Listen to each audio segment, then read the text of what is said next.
buzzer-beating losses that Maryland has experienced since mid-January, there are only 4 losses. It's easy to say, well, you can't really be angry about that. They've just lost in heartbreaking fashion, except that they're still losses. And if that's how it happens this weekend in Seattle, either on Friday afternoon to Grand Canyon or even to Memphis on Sunday, or Colorado State, it still counts as a loss. A loss is a loss. There's no getting around that. And if they lose in the first weekend and they come short of the Sweet 16, then Kevin Willard is slated to become one of the 10 highest paid coaches in college basketball, and his biggest accomplishment will have been 2 seed in reaching the NCAA tournament. That's the subtext. The subtext is this has been fun as hell, and there has been great joy from Maryland basketball this season. But they need to accomplish something. And our measurement of accomplishment is March. Yeah, if you win a conference regular season title, that does count. And you do get to register that somewhere. But they didn't do that either. Close, but didn't do that. The measurement of accomplishment in college basketball is this month. Maryland needs to do something. And the something at this point, like meeting expectations, is the Sweet 16. And even that is tough. Like, if it's just the Sweet 16 and, you were to get trounced by Florida there, then it kind of feels a little Mark Turgeon-like. But at least it's something. At least you met expectations. You didn't surpass them, but you met expectations. Maryland needs to do it. And it's not they need to do it or the coach is going to get fired. It's the exact opposite. It's they need to do it to lay a foundation. Because there's no, hey, maybe it didn't work out this year, but you're building, think about what this group could do next year. Well, the majority of the group is gone. Jacoby Gillespie and Rodney Rice might well be back. Although, again, in this era, all it takes is one school deciding wildly to say, boy, that Gillespie kid really worked out for Maryland last year, huh? What's he getting paid? Double it. Bring him here. So we think that their backcourt is back next year, but we just think that. We don't know that. Like, every year, that's the team. That's the group. This is your chance. They need to do something to prove why it is that Kevin Willard is worthy of being paid like one of the top 10 coaches in all of college basketball. To prove that there is something going on here. That there is something legitimately happening with Maryland basketball. So I'm not, freaking out about it. I think they have every chance. As lots of people have pointed out, for what it's worth, Memphis is probably a favorable 5 if that's who you end up facing. In fact, I've noticed a few people making Colorado State a trendy upset pick. So we'll see. But they got to do it. Like, this is we're all enjoying this. This is fun. But if they come up short, the conversation's a little bit different. It's a little bit closer to same old Maryland. It's a little bit closer to people saying, oh, so he's Turgeon with a better PR campaign. Like, the conversation changes dramatically if this ends on the first weekend. And that can happen. And it could happen in a buzzer-beating scenario. One where you're like, it's a crapshoot, man. That's how they've lost 4 times, is right at the end. Rayfield Davis from Big Ten Network is scheduled to join us next. We will talk to him about his thoughts on what this looks like for Maryland and their ability to break through and get to that second weekend. That's on the way. It's Glenn Clark Radio. COVID-19 and flu viruses are circulating in Maryland. But don't worry, protection is within arm's reach. Protect your health with this year's COVID-19 and flu shots. It's safe and convenient to get them both at the same time. Flex your protection. For more information, visit health.maryland.gov/vaccines. This message paid for by the Maryland Department of Health. Whether your focus is luxury and comfort, convenience and technologically advanced connectivity, or sporty performance and aggressive styling, we've got the perfect Highlander for you. Check out buyatoyota.com for deals on new Highlanders from your local Toyota dealer today. March is a slam dunk at Live Casino. Catch all the basketball action and more at Sports and Social. Enter our $80,000 Dolce & Gabbana giveaway on March 28th. And catch the Baltimore baseball jersey giveaway March 31st. Take your shot at Live Casino and Hotel Maryland. At Arundel Mills. Must be 21. Please play responsibly. For help, visit mdgamblinghelp.org or call 1-800-GAMBLER. Gambling can be a fun and entertaining experience, but there are risks involved. If you're planning on betting on the game at the casino or on your phone or computer, know your limit, stay within it. Set a budget and a time to stop. Remember, gambling isn't a financial solution, and it doesn't mix well with alcohol or drugs. Know the risks and have a plan before you begin gambling. For free and confidential services, call 1-800-GAMBLER 24/7 or go to helpmygamblingproblem.org.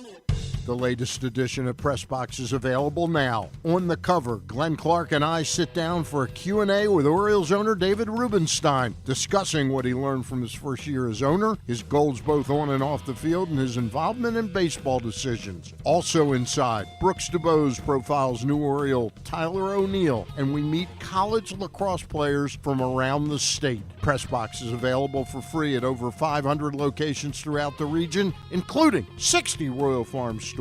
Or you can read the entire issue online at PressBoxOnline.com, where you can also find great betting advice and the best daily coverage of the O's, Ravens, and Terps.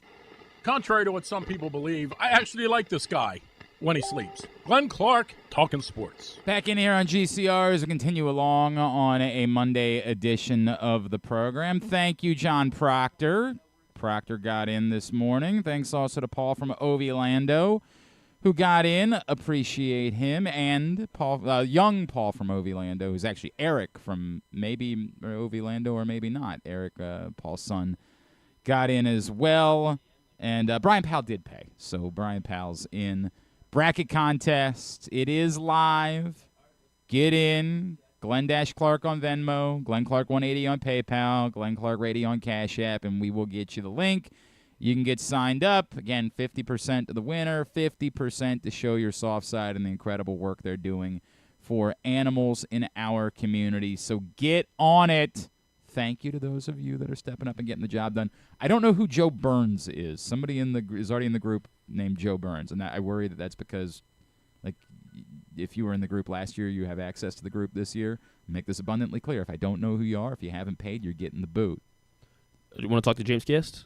Sure. Are you saying so? Rafael Davis apparently is not able to join us. I don't know what's going on there, but that's a conversation for a different day. We'll talk about it when we can talk about it. In the meantime, our buddy James Gist, former Terp, is apparently going to check in with us instead, and that's fine because we like James Gist a great deal. I do care more about the bracket thing. The bracket thing is the most important part today. Get in the bracket. At Glenn Clark Radio. Cash App, Glenn Clark on Venmo, Glenn Clark 180 PayPal, $20. Get in the bracket contest. Support, show your soft side. 50% goes to them. Maryland's the 4 seed. They're getting ready for Grand Canyon. Our next guest, we've enjoyed catching up back up with him, having him back in town, being around, not just involved around the program, but involved in the community a little bit more and some of the stuff that he has been doing. It's a pleasure to welcome back into the program former Terps forward, Mr. James Gist, who's with us once again here on GCR. James, it's Glenn. It's always good to catch up with you, man. Thank you for taking the time for us. It's definitely, Glenn. Thanks for having me back, man. I appreciate it. Hope all is well. Man, everything is good other than how does a team lose 4 times at the buzzer over the span of 2 months? Like, how is that possible? It happens. It happens. This is why I love this game. This is why I love this game, because it's just unpredictable, and you have to play it to the last second. It's never over. You have to play it to the last second. Part of it, obviously, is they don't get they play close games, and when you play close games, you're going to lose some of them. And I actually did some math on this, James. They haven't lost a game this season by more than 2 possessions. I had to go all the way back to 1974 to find a regular season that finished where they hadn't lost a game by more than 2 possessions. So I acknowledge that's part of it. But is there anything like that is alarming? Any connective tissue that you feel about losing 4 games in this manner, or is it just, to your point, that's basketball, sometimes that happens? I mean, it's definitely part of basketball. You can't really prepare for every scenario that could ever happen. One thing that was big that Gary Williams did while I was at Maryland was we did scenarios our last 10 minutes of the practice. We would do if you were down 10 points with 3 minutes left, what would you do? Foul trouble or not? Bonus. You would do 3 seconds down 2. You would do, different kinds of situations. He would always say, you can't prepare for every scenario. He said, but if you practice it enough, maybe we might not have a timeout in those situations. And I need you guys to understand and know what to do. Gary really taught us how to be a student of the game. So those are things that can really help you, prepare. But at the end of the day, it's the game of basketball, and this is what makes it so special. You can't predict it. I agree with that. These type of plays. And it's March. They also have to figure out what to do about guys named Trey. They got to figure out how to make that. I don't know. I hope that I haven't looked at Grand Canyon's roster or Memphis to see if they've got any Treys on their roster. Maybe that's part of the problem. I mean, that's what it is. You got players that can get end to end. I mean, I remember playing against Ty Lawson and Raymond Feldman when they were in North Carolina, and it was a rule that you just had to have 2 people shadowing him at all times because that straight line drive, they're scoring in 3 seconds. Even if you score or if you don't score, they're coming down the court right down your back, just like Chris Paul when he was at Wake Forest. So it's you get guards like that can get end to end like that, man. Yeah, it can happen. Were you like Bill Raftery and the rest of us on Saturday? Like as soon as they got the ball, were you like, "Don't let him get it back"? Did you have that feeling? So I'm at one of my friend's kids' birthday parties, and I'm watching the score, live and everything like that. And I finally got the game live on my phone, and so when Queen got the free throws, I'm like, yeah. And he iced it. I'm like, cool, game. 5 seconds, all we got to do is just get a stop. No foul, just get a stop. And I'm watching it live, man. I'm recording it. As it happens, I'm just sitting there, like, just blown away. Like, damn. But it's the game. It happens, man. It happens. Live and learn. Live and learn. We're battle-tested. It was one of those games where I feel like we shouldn't even have been in that situation. The rebounding, rebounding was stood out to me, man. The rebounding was stood out to me. 47 to 18 is crazy. And obviously, so the fact that we were in a 1-possession game and we only had 2 bench scoring points, that shows how great we can be. How great we can be. All that is true for sure. And obviously, like some of that on Saturday was impacted by the fact that Juju Reese got into foul trouble. And to me, going into the tournament, James, that's the one thing that I have some amount of concern about is you get the wrong official, the wrong scenario. That I am not panicked, as we talked about before. I'm no longer panicked about this team's depth. The tournament provides the longer timeouts, and I think these 5 guys are so good that as long as they're on the floor, I'm going to feel good about it. But the foul trouble thing is the one thing that really can seriously impact this team. It is this. This is the thing right now. Everybody has to look at the situation as the next game is the last game. We've had a great season. Regular season is white. The tournament is white. It's 0-0. Take everything that you've learned this season and push it forward now. Use it as motivation, and everybody is needed. We're calling everybody to duty. Geronimo, DHS, Gapare, Young, step up. These guys have been carrying the team all season long, and they're going to continue to do their job. But at the end of the day, they need you guys too. And if you guys can be available, if you guys can be aggressive, you guys can add just a little bit more to the field, understand what is happening and what you guys have at you guys' your feet. Yeah. Understand that this is a moment that you can't get back, Take advantage of it. There's no question, man. There's no question about it. James Gist, former Terp, with us here on GCR. James, look, I have been so impressed by this team out of timeouts.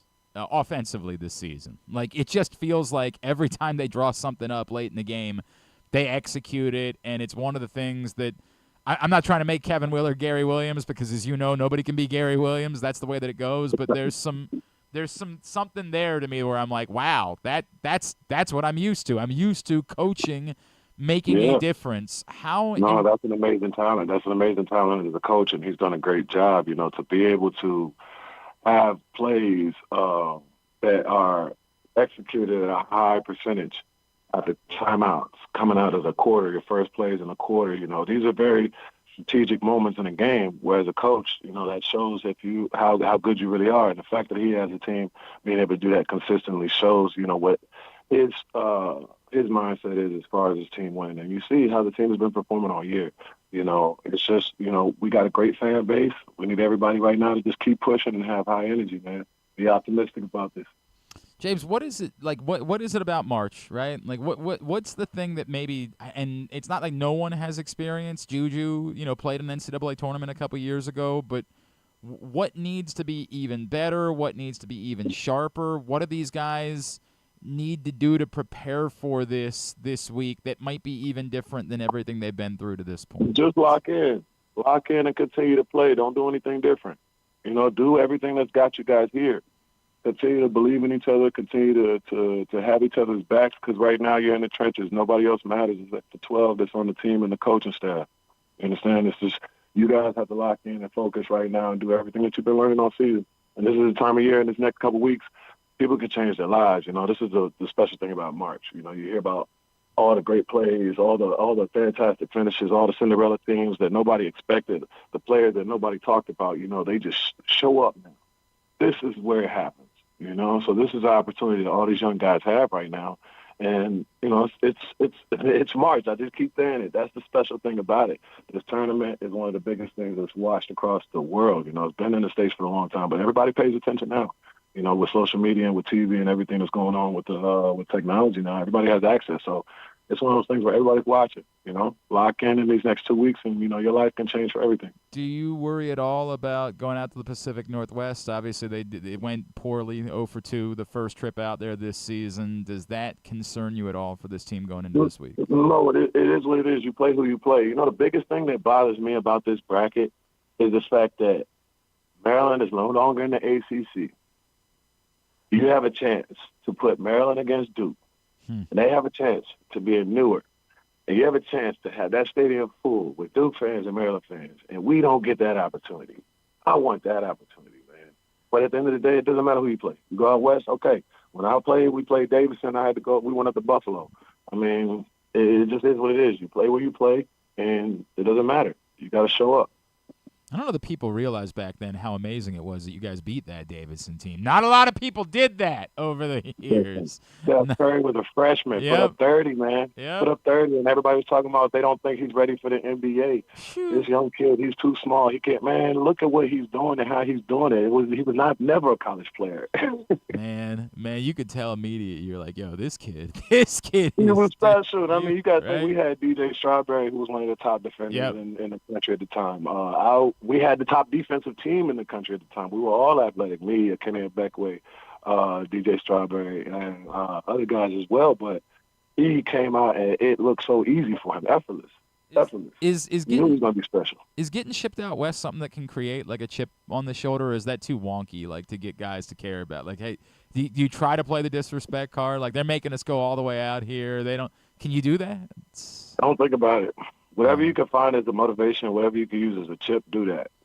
If that's what it's going to be, then okay. But I think there's other things that can be a chip on your shoulder. You got a chance to face UConn, in this whole thing. Memphis, with guys that have a good – you're in a tough bracket. You're in a bracket where you're going to go against some tough teams, and you never know what this first round is going to bring.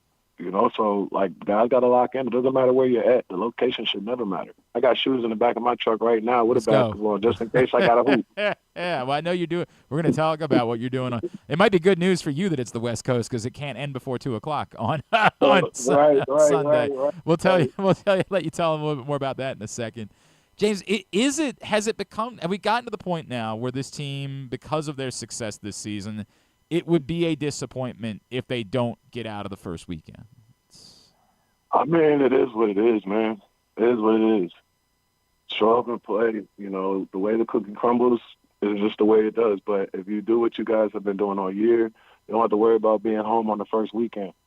You know, take it game by game. We're not thinking ahead. That was our mistake when I played in the tournament. You know, Florida had came off their first championship. We had eyes on Florida with Joakim Noah, Al Horford, and them. We beat Davidson first round. We thought Butler, and we knew we were going to play Florida in the top 16. We didn't even think about Butler, and we lost by 3. So don't think about the games ahead. Don't think about what we got to do. Think about the game that's happening coming up. Get past that, and then go to the second round. Get past that, and then go to the next round. Just take what's ahead of you. Don't think about all the other stuff. That's the pressure that you don't need as a player or a team. Do you believe they're capable of making a deep run? I mean, look at what we got. Look at what we got. We got a team that has had 5 players to carry this whole season pretty much. You know, people have been talking about the bench points and all this stuff and what's going on. And the fact that, you know, these guys have been able to do what they have done for the entire season and land a 4 seed in the NCAA tournament with an opportunity to win a national championship. Look at what we've done. We have a chance. Everybody in the tournament has a chance. Let's go do it. Let's go do it. All right, you got something coming up on Sunday. And, again, given that it's on the West Coast, the game is not tipping off before 2 o'clock. Like, we know that if Maryland's playing in round 2. So tell us all about it.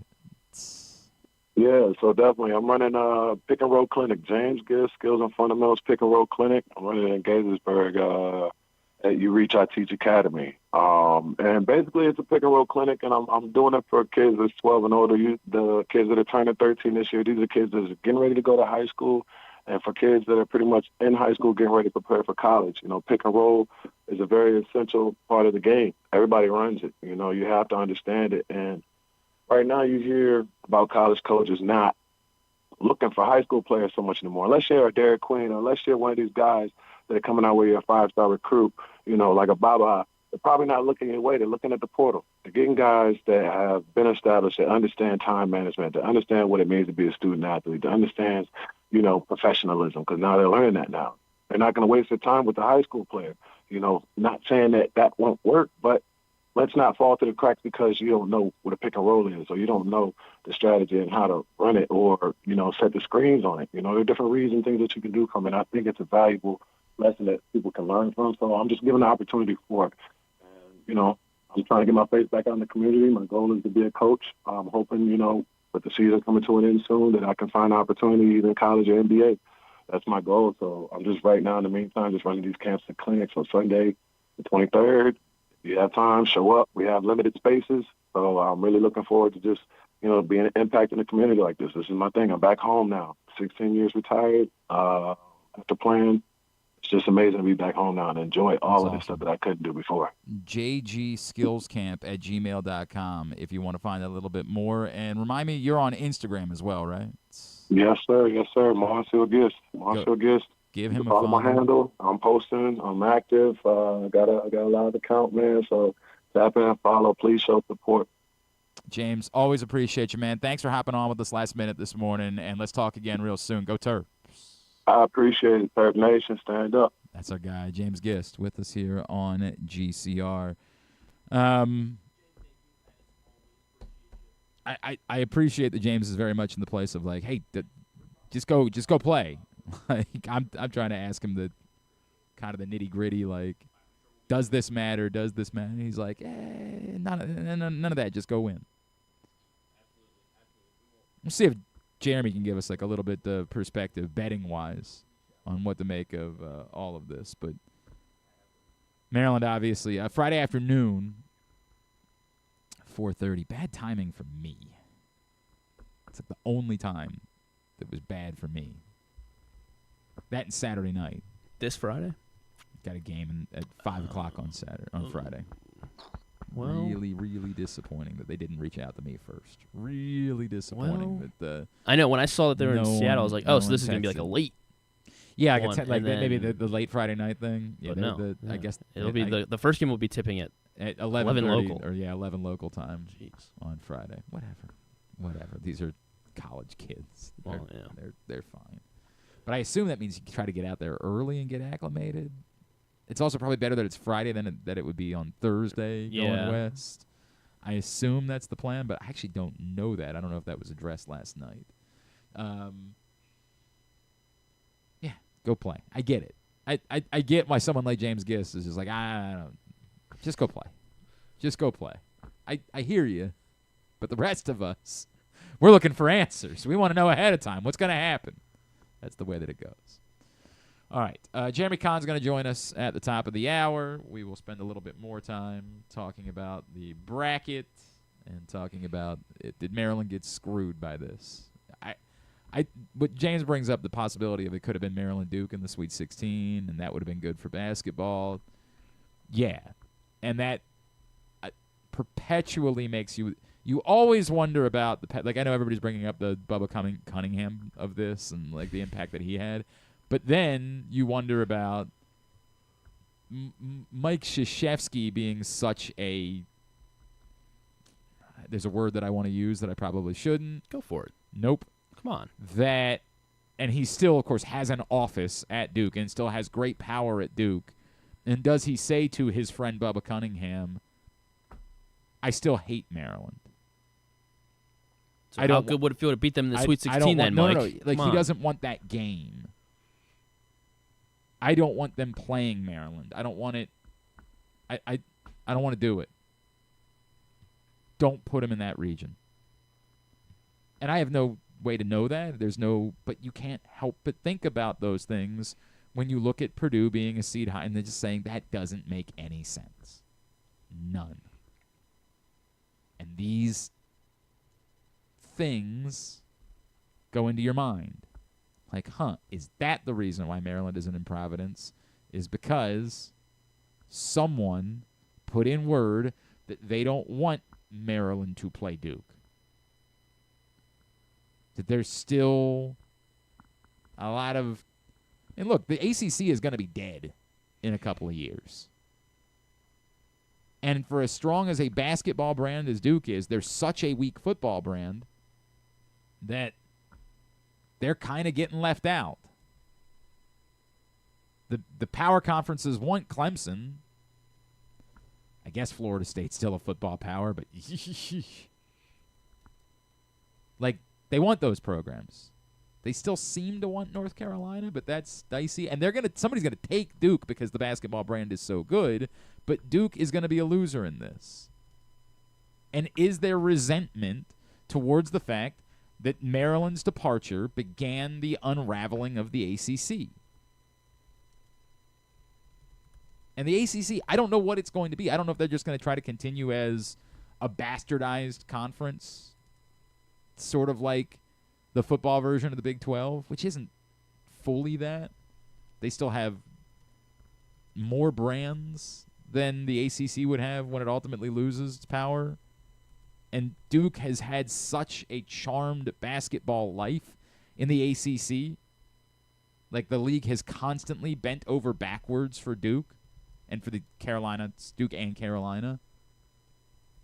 That is their resentment that goes along with that. And you can say, hey, you sound like a conspiracy theorist. Fine. You're right. I do. I'm not telling you this is the way that it goes. I'm telling you that in a world where the athletic director at North Carolina gets to be the one that makes these decisions, and you try to pretend like, oh, no, he had nothing to do with whether or not his school made it. It's beyond comprehension. And because of that, because you allow for that, then you allow for other questions. Because it doesn't, and maybe when we talk to Patrick tomorrow, he'll come up with some extraordinary explanation of why Purdue deserved to be a higher seed and they deserved to be in the East and Maryland did deserve to be in the West, but the simple math doesn't make it make sense. And that is what allows for you to wonder about other things. And I don't know that there's a way to fix it. Like, it's sort of similar to the football do you just take any... Like, should the athletic directors be the ones making the decisions, or there should be a group of people that are presumed neutral parties? Like who's in the college football playoff committee? It's also athletic directors. Oh, it is. All right, so I don't. I don't know if the lesson is let the media do it. The committee, yeah. I don't. Former administrators, former players, but can you ever get a completely neutral group of people? I don't know. Is it better that you have the Big Ten commissioner and then you have the West Coast Conference commissioner or something? I have no idea, no clue, no concept of what would be better. Well, if you're looking at other spots where teams were screwed, you got Michigan. They have to go to altitude in Denver after playing 4 games, winning 4 games in 4 days, and now they have to go to Denver and they play on Thursday as well. Yep. So, it's other things people were pointing at. I think the one that which, by the way, was Patrick's argument for why you might be better off not winning the Big Ten or not playing on Sunday. Remember, we talked about this with Patrick some time back, but there could be an advantage to not playing on Sunday in the Big Ten tournament because of exactly what you just said. That if you get sent to Denver.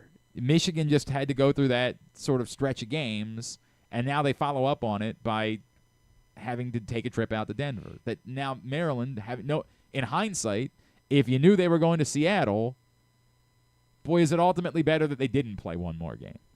And again, winning the Big Ten tournament is an accomplishment, and it's a banner, and it's all those things. So I'm not trying to say it's a good thing to not win, but if it wasn't going to change anything, if all things were going to be equal, Maryland was still going to be a 4 seed and they were going to still go out to Seattle, are they better off just having not played one more basketball game? That the wear of that was too much to be determined. And then Lexington was the other one where Louisville. Oh, yeah. Louisville gets to be the 8 seed? Yeah, the 8 seed. So that's which everybody thought they were underseeded. Yeah. But then they get to play in Lexington, and that's a tricky spot for Auburn. Yes. Auburn's the 1 seed there. Correct. Yeah. Of course, they got to get past Creighton first, but it feels like a home potential tricky spot. That's a very good way of saying it. All right, Jeremy Conn will join us next. It is a Monday edition of Glenn Clark Radio. March is a slam dunk at Live Casino. Catch all the basketball action and more at Sports and Social. Enter our $80,000 Dolce & Gabbana giveaway on March 28th. And catch the Baltimore baseball jersey giveaway March 31st. Take your shot at Live Casino and Hotel Maryland.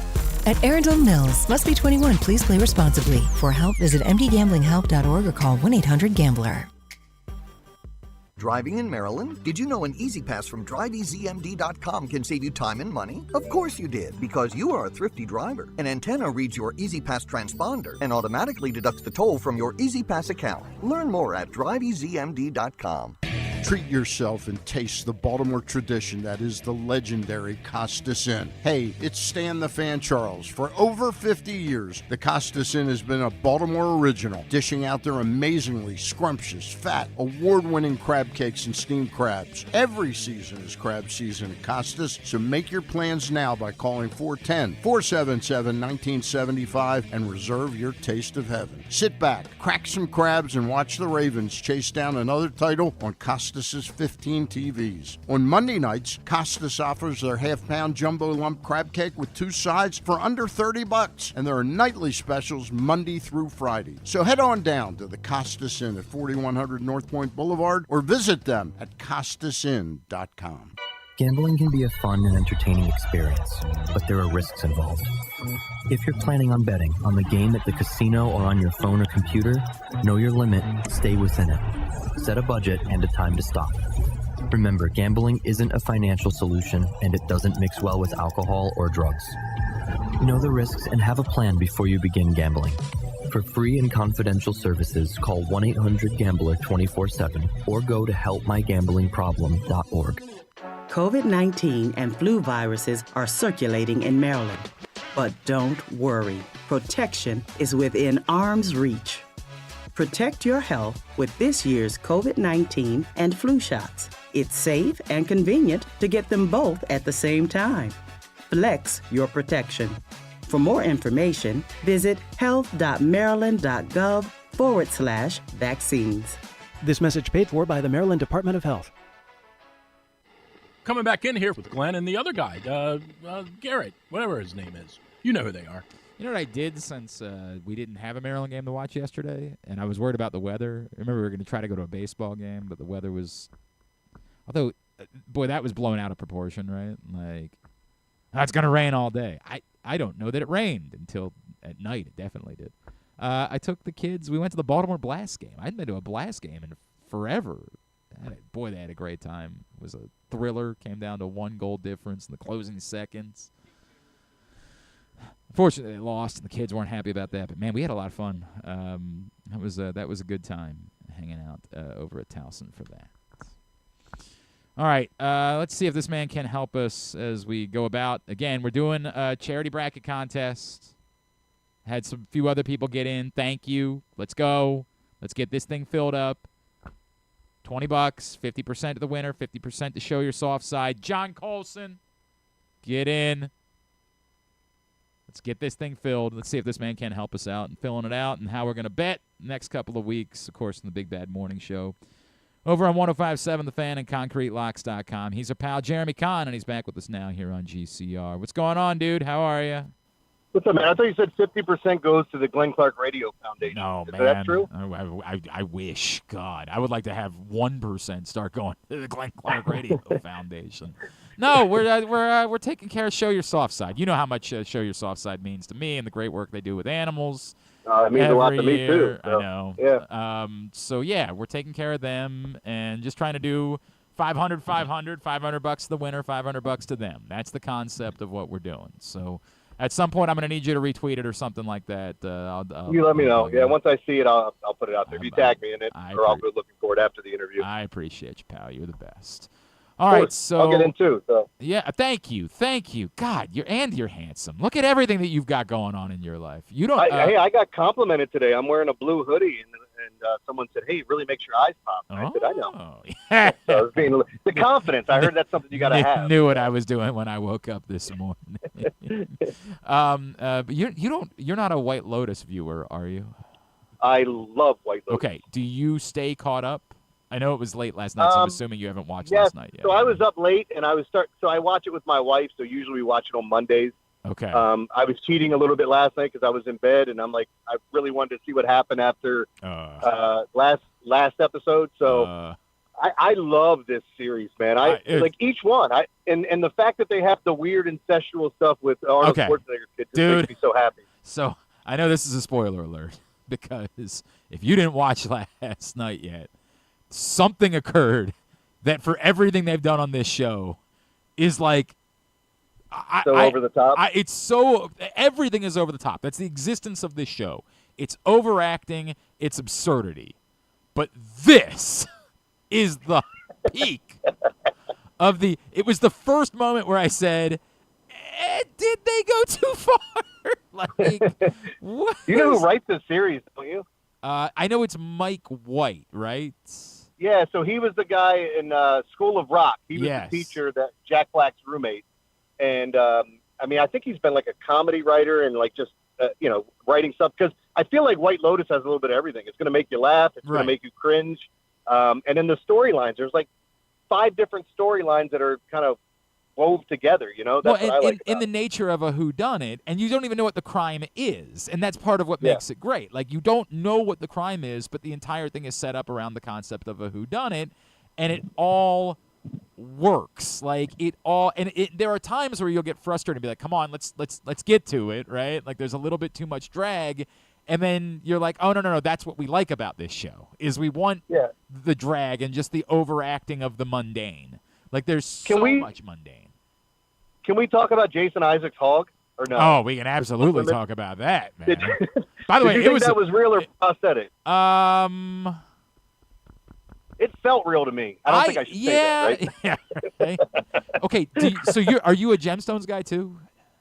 Am I what? Are you a Righteous Gemstones viewer as well? Yeah. You know what? I got to go back and rewatch because I'm at the end of the second season and still haven't finished it. So. There was a lot of hog on HBO last night because Walton Goggins also went. Oh man! And by the way, I need more Walton Goggins in my life, but I didn't know that was the Walton Goggins that I needed. He's so good at everything, man. He's so unbelievable. He played the transvestite on Sons of Anarchy and was amazing. Oh, like everything he's been in, bad guy. He's brilliant. Like he always plays a great bad guy. He's brilliant. Yeah. So the other one from last night, like there's a scene where Sam Rockwell tells a story to Walton Goggins on White Lotus, and Walton Goggins just sits there with like the most just response face, like his face of taking in this unbelievable story that Sam Rockwell is telling him is the most acting I've ever seen a character do without doing anything ever. Like, and I wonder how much, like, I didn't get to see that part. I know that he was in it, and I read something about it, but I wonder how much of that was ad-libbed by Sam. Oh, if it was brilliant, because my God, it was delivered so perfectly. And then they cut back to Walton Goggins, and Walton Goggins' face, it's somehow it's doing nothing at all and yet doing everything all in the same moment. That response face is the greatest meme I'll ever see on the internet. Like, it's just perfect. Now I man. can't wait to watch it. Oh, I might watch it before my wife wakes up and then watch it again with her. Yeah, you can't. Yeah, just cheat, right? Just be like, oh, I didn't know any of this was coming. By the way, do you watch, there's a lot of, like, interesting stuff out there. Do you watch Invincible, the cartoon? No, I don't know anything about Invincible. What is Invincible? Okay, Invincible. So, like, you'll recognize a lot of the voices. Goggins is in there. Oh. And then, like, it's basically a comic book, a hero show that the guys from The Walking Dead have drawn and written up. And the interesting part, like, Seth Rogen's a part of it. It's really well done for a cartoon, but it's almost like The Boys, where what if Superman wasn't the nicest guy in the world? What if he was actually a bad guy? All right. So, all right. I'll spend time with Invincible. I'm willing to do that. It's 3 seasons, and this last season was effing amazing, man. Okay. I can put that on the list. I'm going to need some time because I'll be watching basketball for the next week. But after that, I can spend some time with Invincible. When your schedule clears up. Yeah, correct. 100%. All right. Tell me what your biggest take. One, does it make sense that Maryland got shipped out west and Purdue got to go east? No, it doesn't make sense that Maryland got shipped out west, Purdue got to go east. And by the way, out west, that's the toughest bracket of any of them. And I understand people are going to talk about the great coaches in the one bracket. Maryland's in there with Florida. I mean, Colorado State was the hottest team coming down the stretch. They're actually favored over Memphis, who won their conference. And then you start looking at and Memphis has been ranked the whole year. The other one that I thought was really interesting was UC San Diego. I think they knocked off Michigan. That's a really, really good team. UC San Diego is like they're in like the top 35 of KenPom. Like UC San Diego they're so good. They're so good. And they just beat one of my favorite teams, Cal Irvine, pretty handily in the championship.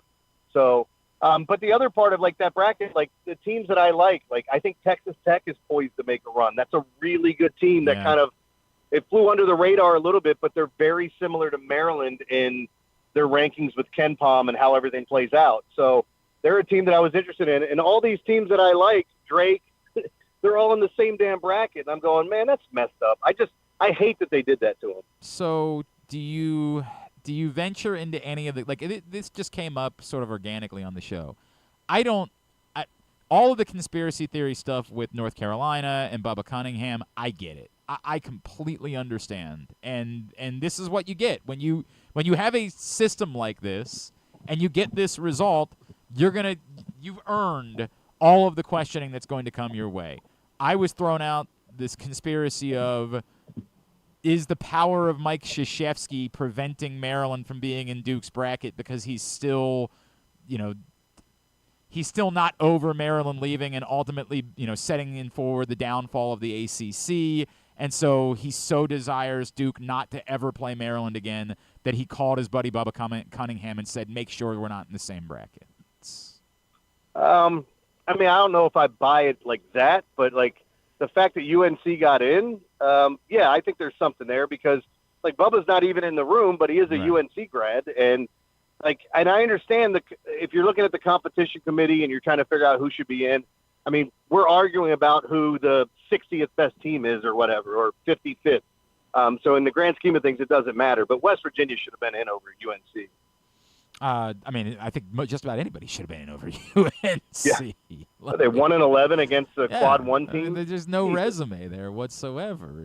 It's laughable. I don't know, man. I'm starting to bite on this conspiracy theory though. Like I really am. I like the idea that there's still resentment there and anger and being pissed. Like the ACC's gonna die. Like it is. We're watching it die in front of us. Like it's already not a power conference anymore. It's Duke and everybody else. They didn't even send like Jay Billis to the ACC tournament anymore because they're just like, yeah, dude, it's not really a thing. I do not put anything past Mike Krzyzewski, who still has an office at Duke and still has an awful lot of power within the sport. And I'm not telling you it's true. I'm just always willing to buy anything that involves Mike Krzyzewski being an a-hole because, hello, I'm always going to be willing to buy that. That's the way that it works. Well, I also think, too, like, it just makes so much sense to have Maryland in a bracket. Like, I thought it was a perfect year to kind of set it up where, you're going to put all the top seeds. Like, I had people telling me they thought Auburn wasn't going to be a 1 seed because they lost 3 out of 4. And I go, look at who they lost to. I mean, they lost to 3 SEC teams. There's no fault in that whatsoever. Yeah, and including like in overtime by like a point, right? Yeah, it just sucks too when you look at the Terps. I mean, their last 4 losses are on buzzer beaters, and you go, man, it's just heartbreak city. And I retweeted it. I don't know if you saw the video, and it was like the last 500 days being a fan in Maryland. It's like all the things that went wrong with the Ravens, the Orioles, and now the Terps. So let me pose this to you: get beyond betting, just from a. We now know that I guess Villanova was interested in Kevin Willard. Maryland's going to pay him handsomely to stick around. He's going to get paid like a top 10 coach in college basketball. If they don't get out of the first weekend, that has to be a massive disappointment, right? That has to be a massive, and I don't know what the word is because he's not getting fired. He's getting paid ridiculous amounts of money. Yeah. But, that's a huge problem now that if we get out of this 3 years into the Willard regime and there's not even a trip to the Sweet 16 to be shown for it and he's getting paid among the top coaches in college basketball, there's going to be a bit of there's going to be a reaction to that, I guess is the best way to say it. Yeah, I understand it too, but again, for me, there's not going to be I don't want to call it an overreaction, but I think it would be with this just because of the bracket they're in. Watching these teams all year long and seeing where they go and who's going to play who. And it's like, you're trying to figure that stuff out. And when I saw Maryland's release, they were the last one that got shown that bracket. And I'm in a fantasy baseball draft. We're all going, what the hell is happening, man? Where are they going? And then we saw the last 4 and I'm going, oh my God, you got to be kidding me. It's a murderer's row in that bracket where, again, going back to Duke's bracket, Duke has the best odds to make it to the Final Four of any team because their bracket is trash. So, but when you go back to what you're saying about Maryland, I think you have to pay him, and it's not. Oh yeah, I get it. It's not. It's not that. This is a second thing where it's kind of esoteric. It doesn't really mean anything, but it can't be okay. It can't be okay to consider saying, well, we know we're good because we're good. There's got to be something for this program to hang their hat on to define how this is definitive proof that this is a relevant, meaningful basketball program again. Had a sneeze, sorry. Yeah. No, but they are. And again, we don't know what this team's going to look like next year simply because Derek Queen's leaving. And that's a given, right? Right. And Juju's gone and Selton Miguel's gone. Yeah, I mean, I think Jacoby can come back, right? Yeah, and look, you assume that both Gillespie and Rice are back. This is the eternal problem, though. This is the college basketball era. I just was talking about this with Griffin a minute ago. We can keep saying this right up until we find out that somebody with oil money in the Big 12 or the SEC says, hey, that Gillespie kid looked really good at Maryland. Tennessee says, why don't we double his salary to try to get him to come down here? No, yeah, I get that. I mean, look, go ahead. I just say it all to say, once upon a time, if your team lost in the NCAA tournament one year, you were able to say, hey, but that's the building block for this group to come back on next year. There is none of that anymore. You have no idea what your team is going to be next year. You almost have to be a blue blood, and even then it's not a guarantee. Right. I mean, look at Kansas. To me, this is your opportunity, and there's a heck of a lot of there is more pressure on this than I think is being spoken about because it's not in the context of firing a coach. It's if you want – there were a lot of games this season where there were tons of open seats at conference games, and there was frustration about that. But if you want to say we are you should be here to see us and not just the big games, then you need to go do something. You have to win something that matters to get the fan base fully invested. Yeah, we had Jeff Ehrman on earlier today, and one of the things I found interesting that he talked about is like everybody's making a big deal of this expensive practice facility. Right. But that's something that they've been building since Turgeon's been here. Yes. Yeah, this isn't something that they're giving him. It's just something that's been there. So, Yeah. but yeah, like, look, man, I think Terps fans realistically think they feel like they're a blue blood almost when they're not. I feel like we've overvalued the type of talent that could come in here and then building a program. And you're right. You need to have a coach that can recruit now and I think Willard can.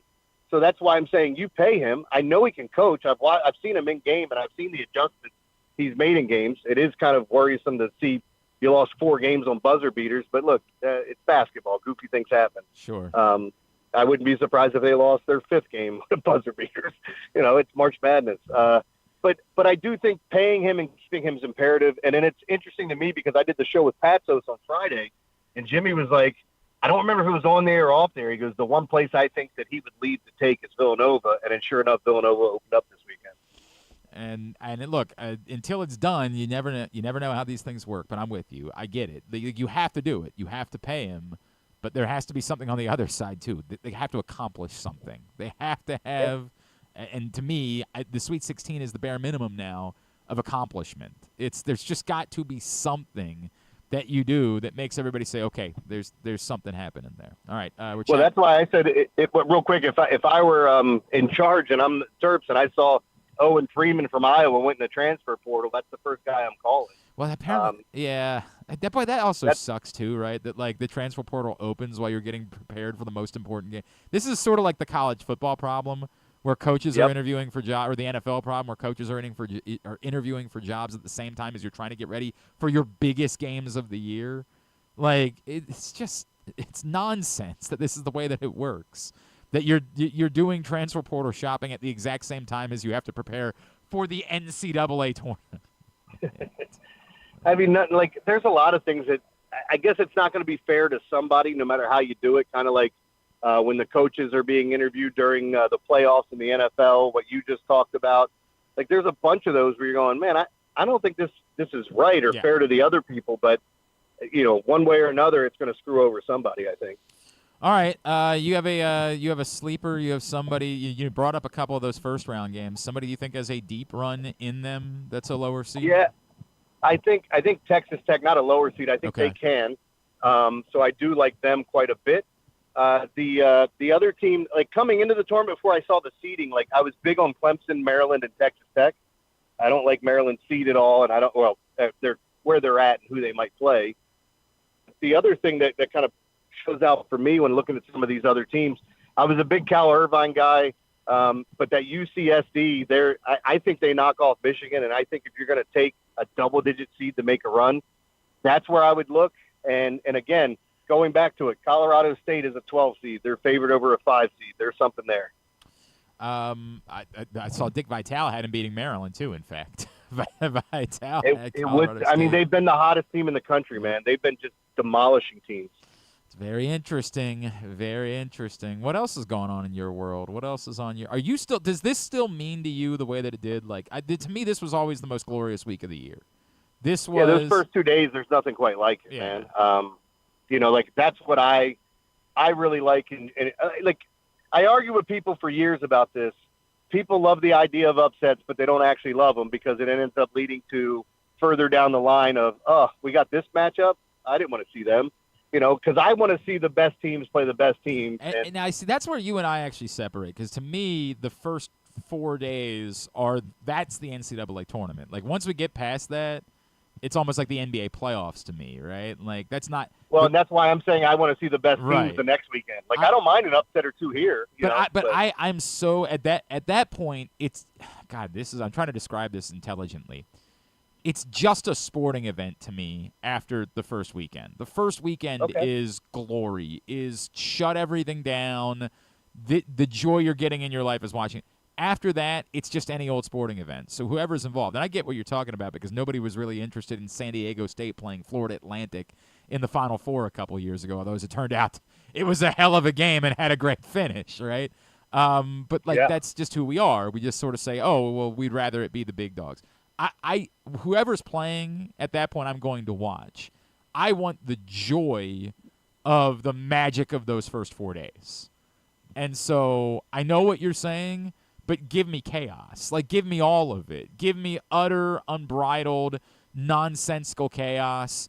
Give me, every team that we thought was going to be playing in the Final Four getting knocked out the first weekend, because those 4 days to me are the best days of the year, and I don't want chalk, and I don't want disappointment. I don't want to get out of it saying, this is kind of a boring couple of days, because those are the days where I get my joy of viewing. Yeah, chaos is a ladder, right? It's this is something, too, where you look at March Madness and all the things we can't say when we're promoting stuff, but right. I mean, they're trying to expand it even more, which I think is just going to ruin it. Hate it. But that's what we're dealing with in sports. Like, I think the NFL is ruining their product right now, but everybody still loves it. At some point, I think it fades. Not enough to where it's like, oh my God, NFL's in trouble. They're always going to be king here. But I do think the sport has been watered down quite a bit. Well, and it gets back to, look, the ACC is literally going to die. Like, there's not going to be the thing that was everything to us as kids. It's not going to exist in the coming years. That's the nature of how so we. It's funny, you had 4 basketball guys when we're switching over shows, or at least fans of hoops, with myself, Rob Long, Haney, and Patos, and we were talking like, you guys realize there's only 2 conferences, right? And it's everybody else. It's the Big Ten and it's the SEC, and then it's everybody else. Yes, and that's it. That's it. That's why I can't shake this Mike Krzyzewski resentment thing. I can't do it. Like, I can't do it. Because they have lived such a charmed life where there was a power conference that was willing to bend around their wishes at all times. And while Maryland has had no success whatsoever since leaving the ACC, they're still they were the ones that broke the dam. Like, it's over. And it started with Maryland leaving. Maryland leaving the ACC ultimately begat the death of the ACC. And that's not Maryland's fault. It's the fact that the league didn't recognize what was going on and try to, like, proactively do something. They just held behind, well, we've got, Hasseltine. Like, as long as we've got Raycom Sports and Bojangles, we're the ACC. And they were like Blockbuster Video. Like, sitting back, like, sure, these people can get DVDs sent to their door, but we're Blockbuster. Like, no. Yeah, I mean, look, it is interesting. Like, as I was saying with some of the matchups that we have in the first round, and like, you almost feel like sports fans would love to see that Duke Maryland matchup again. Yes. Then you get all the old highlights from. And I understand it was more of a hammer and nail rivalry. I get that, and maybe it was more of a rivalry for Maryland fans than it was for Duke, but for a while there, you were, you had a few years where you guys were going back and forth, and I think that would be a fun thing to revisit. Like the one bracket that has all the Hall of Fame type coaches. Like, you love that stuff. Yes. You love to see it. That's good for TV. There's no doubt about it. All right, pal. What's on the docket for this week? Yeah, so Thursday night I'm at Jimmy's for a fundraiser. It's a cancer research fund, or I shouldn't say cancer research. What this company does, or this nonprofit, is they donate money to families where somebody has cancer and they're having trouble with their bills. And the reason I love this nonprofit, they contacted me to talk about Mo, and the Sanzi's coming out, so we're the guest speakers per se. That's awesome. But the owner of the nonprofit, his wife passed away from cancer, and after you hear him and you talk to him, you can see how passionate he is about it, and this is something where all the money's going to these people. That's incredible. So I have that, and then Friday night I'm at Live just watching the games and being goofy. So come out to the casino. Love it, man. At J-Con Sports, Big Bad Morning Show, ConcreteLocks.com. Love you, bud. We'll talk to you next Monday. Thanks, man. I'm going to go home and watch The White Lotus with my pants on. Oh, please. And then we'll talk about we'll talk about it. Jeremy All Conn, right, man. Jeremy Conn with us here on GCR. All right, when we come back in, the First Lady of the state of Maryland, Dawn Moore, and Terry Hasseltine, the Executive Director of Maryland Sports. Something new coming to celebrate the Preakness this year. They're going to tell us all about that when we come back in. It is a Monday edition of Glenn Clark Radio. Driving in Maryland? Did you know an Easy Pass from DriveEasyMD.com can save you time and money? Of course you did, because you are a thrifty driver. An antenna reads your Easy Pass transponder and automatically deducts the toll from your Easy Pass account. There, you just saved money with Easy Pass, all without slowing or receiving a notice in the mail. Well done, thrifty driver, well done. Get your Easy Pass at DriveEasyMD.com. Treat yourself and taste the Baltimore tradition that is the legendary Costas Inn. Hey, it's Stan the Fan Charles. For over 50 years, the Costas Inn has been a Baltimore original, dishing out their amazingly scrumptious, fat, award-winning crab cakes and steamed crabs. Every season is crab season at Costas, so make your plans now by calling 410-477-1975 and reserve your taste of heaven. Sit back, crack some crabs, and watch the Ravens chase down another title on Costas' 15 TVs. On Monday nights, Costas offers their half-pound jumbo lump crab cake with 2 sides for under $30, and there are nightly specials Monday through Friday. So head on down to the Costas Inn at 4100 North Point Boulevard or visit them at costasinn.com. Make the most out of every day in your Toyota RAV4. Available in hybrid or gas-only models. A RAV4 can get you where you want to go in style. Check out buyatoyota.com for deals on new RAV4s from your local Toyota dealer today. The latest edition of Press Box is available now. On the cover, Glenn Clark and I sit down for a Q&A with Orioles owner David Rubenstein, discussing what he learned from his first year as owner, his goals both on and off the field, and his involvement in baseball decisions. Also inside, Brooks DeBose profiles new Oriole Tyler O'Neill, and we meet college lacrosse players from around the state. Press Box is available for free at over 500 locations throughout the region, including 60 Royal Farm stores. Or you can read the entire issue online at PressBoxOnline.com, where you can also find great betting advice and the best daily coverage of the O's, Ravens, and Terps. Need a trophy or award that's as unique as the achievement? Look no further than Crown Trophy. With locations in Owings Mills and Gaithersburg, they specialize in custom trophies, plaques, and medals for any occasion. From sports and academic awards to employee recognition and corporate gifts, visit crowntrophy.com today and let them help you create a lasting memory for your school, team, or business. Crown Trophy is a proud supporter of the Maryland Public Secondary Schools Athletic Association. crowntrophy.com. One of the things that's definitely wrong with this country is that this dude still has a job somehow, some way. Glenn Clark. All right, back in here on GCR as we continue along here on a Monday edition of the program. And this year marks the 150th running of the Preakness. And a really cool event that's going to be surrounding the Preakness this year, Preakness Festival. Joining us now to tell us a little bit more about it, a couple of people, one who we've known for a long time, the other who we're getting the first opportunity to chat with. Let's first welcome in, no offense, Terry, but, you know, this is the First Lady of the state. Let's first welcome in First Lady Dawn Moore, who is with us here on GCR. Dawn, it's Glenn. It's great to meet you. Thank you so much for taking a couple of minutes for us this morning. Oh, Glenn, thank you so much for giving us the time and the opportunity. I know that you really had a lot to do with this. A lot of times we talk to somebody and let's be honest, they're like a figurehead. But I know from conversations that I've had that this was something that you were very passionate about and you threw yourself behind. Why was this something that was so important to you in your role now as First Lady? Well, first of all, in the Moore household, everybody has to have a job. So no one can sit around and do nothing. But second of all, and honestly, first of all, when Wes and I went to the Kentucky Derby as a guest of governor of the governor and First Lady there when he was governor-elect, I was wowed by the cultural and entertainment experience taking place in addition to all of the wonderful pomp and circumstance and horse racing taking place at the Kentucky Derby, the first leg of the Triple Crown. And I had been going to Preakness for many, many years. And I said to Wes, we can do this in Maryland and we should do this in Maryland. And he said, well, go do it.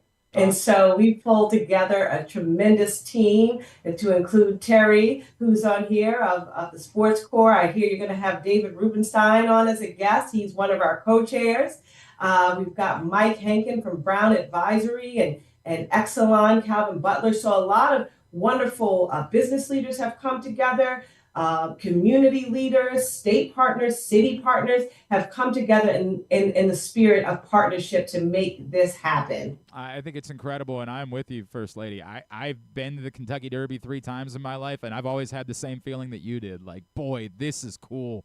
This is what I want this event to be. With that in mind, let's also bring in our friend Terry Hasseltine, Executive Director of Maryland Sports. So, Terry, from the First Lady's idea, how does this go to then becoming an event? What are the steps in between that make this happen, that we're going to have the first ever full Preakness Festival this year?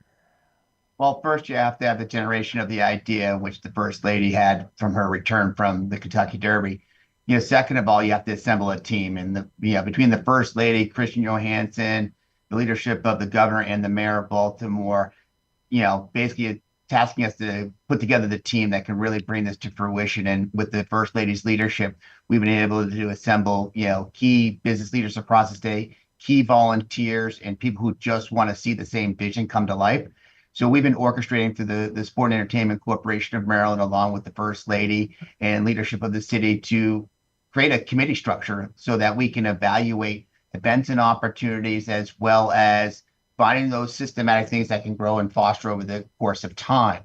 And so what we've done in the very short order since the announcement back in December is assemble that team and really bring it to life. And you just saw this last week. We announced the tentpole events, in which the First Lady will probably talk about here in a little bit, but we've also been able to make sure that key stakeholders have been involved from the get-go, everything from city leadership to state leadership to the business community and anybody who thinks the Preakness is super cool. So the team is assembled. The execution is starting to occur. You're starting to see momentum build and grow. And over the next month or so, you're going to see even more momentum and more energy grow. And then this thing is supposed to be sustainable over the course of time. This isn't about just getting through 150. It's about getting 150 and beyond. And with the leadership that we've assembled on this team, we've been able to create vision of how we're going to get to 150, 151, 152, and then carry this on so your kids and my kids can see this be a generational thing that happens in Maryland every single year. Yeah, that's just what they're used to at that point. Dawn, with that in mind, if you would, so what will this first ever Preakness Festival look like? Oh, it's going to be so exciting because right now the Preakness generates a $40 million economic impact. The Derby generates $400 million. And why are they able to do that? Is because they have events leading up to the races, to the Derby. And so what we've done, we've established, either in partnership or things that we've created on our own, is a week of events starting out May 10th at George Spider Anderson Park in Park Heights, a community where the Preakness has taken place. As we know, there's a rich history in Park Heights. There's also a history of not always being included in what has taken place in the Preakness. And we appreciate the Park Heights community so much. They've been having festivals and teaching about the history of George Spider Anderson, the first Black jockey to win the Preakness, who still holds the record to this day. So we are co-branding an event with them. We want everybody to come out to this free event. And then we have the Governor's Golf Tournament that is taking place in Baltimore County. Then we move to a concert at Pier 6 Pavilion, which is on that Wednesday. And DJ D Nice is coming with his friends. He's playing with the Baltimore Symphony Orchestra. We're going to have a great party with him, with the backdrop of our beautiful harbor. Then we have a fundraiser for the sports corps here at Government House. And then we roll right into the Black Eyed Susan and the Preakness races. So we want everybody to go to preaknessfestival.com to find out how you can get tickets, to find out how you can be involved with all of the events we have leading up to the Preakness Stakes. It's wonderful, and I think that the best part is that there's a little bit of free, there's a little bit of there's an opportunity, Terry, for everyone in the region to have a touch on what's going on with the Preakness Festival. Absolutely, and that was designed by strategy to make sure that everybody across the state feels they can connect. Everybody within the greater Baltimore community feels like they connect. And then as we grow and continue to build this portfolio, then our guests will start to be able to connect, and tourists will come in and they'll see this as a bucket list event, come the course of time. But really at the beginning of it, we had to make sure there was an engagement of all stakeholders and make sure there's engagement of all citizens of the state of Maryland and the residents of Baltimore to feel like they really had a chance to get involved. And whether that's through the free events that are part of this, our co-branded events, which we're connecting to as a part of this process as well. And then through the obviously the raising funds for the future events. We want to make sure that everybody feels they can connect. And I think through the vision of the leadership team, we've been able to establish a good foundation of activities that will lead to the future. Terry Hasseltine, First Lady Dawn Moore with us here on GCR. Dawn, if I could, is the idea in your mind that this is the start, and then now that we've done it, this gets even bigger and bigger as the years go on? You nailed it, Glenn. I say we are the real startup, right? And so we have tremendous partners here who are going to really help us to make this great. I think Terry says it best. We have so many stakeholders that have already stepped up to be able to be a part of our rich history in Maryland. Our equestrian history is a $3 billion economic impact generator unto itself. Yeah. And it provides 28,000 jobs. So Preakness is more than a race, right? It is about the magic of Maryland and all of those things that make Maryland magical. And so we just want your listeners to be as excited as we are about it, to figure out how they can get involved. At the end of the day, I want a couple things to happen. I want us to generate significant economic impact. I want us to create authentic communities with, and relationships with one another. I think that's what really keeps these things going.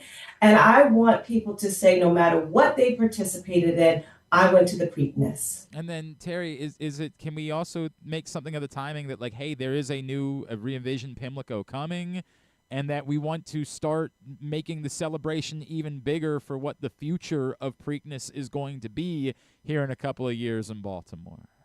Absolutely. The impetus behind this is the state's making a huge investment of over $400 million into Pimlico and the future training site for racing here in the state of Maryland, and making sure that we equal that challenge through the festival to ensure that the energy, the synergies, and the like grow hand in hand, so that when 152 comes along and the full transition over to the state is there, we want to make sure the festival is in lockstep with it, so that we can maximize, as the First Lady said, Kentucky Derby's doing about 400 mil in economic impact, and we're doing about 40 currently. And part of that transition is we're making our time to enjoy and celebrate the festival longer than just a day and a half to 2 days of the Black Eyed Susan and Preakness alone. So yes, our goal is to go in tandem with the growth of the return of Pimlico and 152, and ensure that the festival is right there in lockstep with it. Dawn, am I wrong? Like, it feels like there's an almost unspoken part of this where I can think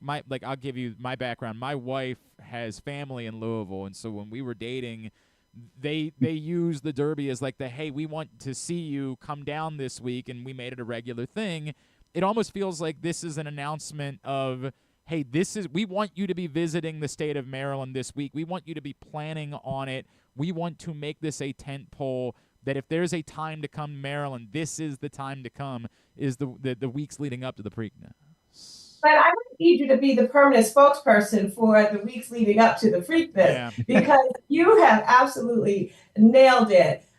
We want people to, as I said, this is about building community as well, and building community in Maryland, but building community outside of Maryland and having people come into town for it. I want people to block off their calendars and say that I'm coming to Maryland for the Preakness Festival and the Preakness Stakes. Come stay in our fabulous hotels. Come stay in our wonderful Baltimore City. Come stay and eat in our wonderful restaurants. Do all the things that you would do when you want to go on vacation. Consider this a part of it. Listen, I can't, knock the Derby. They do an absolutely amazing job. But I would say we have better assets and better opportunity in Maryland. And I want people to take advantage of that. Look, I enjoy some fried green tomatoes when I make the trip to Louisville, but there is no doubt that the culinary experience is far greater here than it is in Kentucky. So I'm with, and it's very authentic from me. Like, this makes all the sense in the world, and I am appreciative of this effort to say this is the time, let's surround the thing that we have. This is ours. Let's showcase it. It seems like maybe something that was a little overdue, but that's a conversation for another day. Let's make sure we remind everybody. I know it's PreaknessFestival.com, right, Dawn? That's the website, correct? That's correct, PreaknessFestival.com. We're starting out May 10th. And the festival goes to May 15th, and then we roll right into the Preakness states. And are the tickets already available for the ticketed events?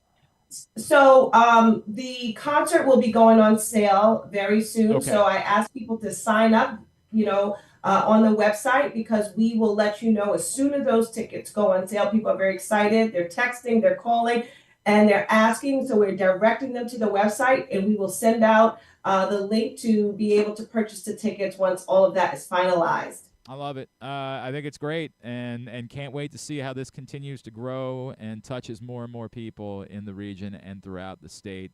Terry Hasseltine, always appreciate you. Miss First Lady, a wonderful opportunity to meet you and appreciate the work that you're putting into this. Thank you both so much for spending some time with us this morning. Let's chat again real soon, all right? Look forward to it. Thanks, Glenn. Thank you so much, Glenn. Thank you. First Lady of the State of Maryland, Dawn Moore, and Terry Hasseltine, Executive Director of Maryland Sports, with us here on GCR, and appreciate them taking the time. And look, you can say, hey, that sounds like a sales pitch, but this is very genuine from me. I have said for years that I would like to see, for those that don't remember, I used to go do my show from Churchill Downs on the Friday before the Kentucky Derby. The story is my wife's aunt and uncle and cousins live in Louisville, and it provided a great excuse. Go visit them, go to an event I had never gone to before, but then the first time I went, I said, this is incredible. I want to go every year. The life, and I get it, it's a smaller market. It's the first, right? There's always a Triple Crown at play, and frankly, Churchill Downs was in better shape than Pimlico had been in. Let's be frank about that. But you saw the blueprint for this is your thing. This is the thing you have. It's always here. There's some concern that it might not always be here, but that's been taken care of. Surround it. We had family there. We had every reason to go every year. The lacrosse broadcasting changed that ability for me, unfortunately. I can't do that the way that I used to. Replicate that. This is our thing. It's on the calendar. Surround it. Make it a celebration of the state and beneficial for everyone. So I am behind this. This is a great thing, and hopefully will continue to grow, and there will be additional elements in years to come that will make it bigger and greater and will make you say to your friends and your family across the country, hey, if there's ever a time to come to Maryland, this is the week. Come see us. Come visit Baltimore. So I am behind it, 100%. Something else I'm behind is what this group of guys did up in Atlantic City over the weekend, making the run to the MAC title, and now they're in the NCAA Tournament and getting ready for a first four matchup with American. Joining us here on GCR, point guard for your Mount St. Mary's Mountaineers, headed to the NCAA Tournament. It's a pleasure to welcome into the program Xavier Lipscomb, who's with us now here on GCR. Xavier, it's Glenn. It's great to chat with you, man. Thank you for taking the time for us this morning, and congratulations. Thank you so much. Thanks for having me. Absolutely, man. Xavier, obviously you guys were having a really solid season, but did you guys know, like, at some point, hey, this might not just be solid. We might be capable of doing something special, and what gave you that knowledge, or when did that click for you guys? Honestly, from the very beginning, they picked us 11th in our conferences. That was a team that wouldn't even make it into the Atlantic City tournament. So from the beginning, we always had championship aspirations, and we knew we were very much capable of doing so. So we just put the work in, and we made it happen. What is it about you guys in close games? Like, these were all obviously, ultimately, other than the title game, but like the quarterfinals, the semifinals. What is it about your group that you don't blink in tight games?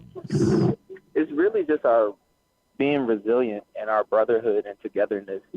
Coach Lynn always preaches to us, like, the more connected team will always be the team that will be able to prevail and win games. So that's what we rely on. How did this team come together? You bring up Coach Lind, right? Like, first-year head coach, new faces on the team, tough league. How did this group of guys come together the way that it did over the course of the season to put yourself in this position? Honestly, it's how Coach Lind built the foundation of the program, which is relationships. He had 9 people return, and we all could have left, but we decided to stay because we had a great opportunity to do something special here at the Mount. And he built the relationship with each and every player on the team by taking us to breakfast and having constant one-on-one conversations with us. And it's just a team full of love and support. Did you guys get together to make that decision collectively? Like, did you all say, hey, let's meet with the new coach and see where we are? Or did it kind of just work out that, 1 or 2 of you said yes, and then more of you said, all right, I'll opt in as well? It really just started as he came in during the interview process and talked as a team, and, everybody made their individual decisions. And when we all collectively bought in, it was great. I mean, clearly, right? It worked out. What did you learn about him as a coach throughout the course of the season? What was it that made this, as the season went on from a basketball standpoint, what made it work? Really just the relationships, like I said. Yeah. The player to player, the coach to player, everybody just has a genuine love and care for each other. David, you made the choice to come to Mount St. Mary's obviously before that, right?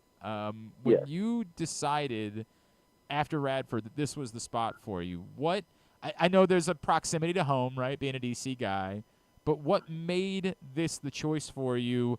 What's unique, what's special about Mount St. Mary's? Really the community, but I'm forever grateful to Coach Dan and the coaching staff previous to Coach Lind that they gave me the opportunity to further my education and also my athletic career. I mean, it's working out, right? It's working out okay for you. What is that feeling like on Saturday night? What does it mean to you to be cutting down nets and celebrating with your guys and knowing you're going to the NCAA tournament? It was a super proud moment for us. We worked so hard to get to that point where, to even be in the championship game, all the other coaches and teams in the MAC, doubted us and didn't believe in us, but we had to believe in ourselves that we ultimately could get it done and be champions of the MAC. I mean, and it worked out that way. Was there any one performance this season that fortified that belief for you guys? Like the moment where you said, this is exactly what we're capable of doing?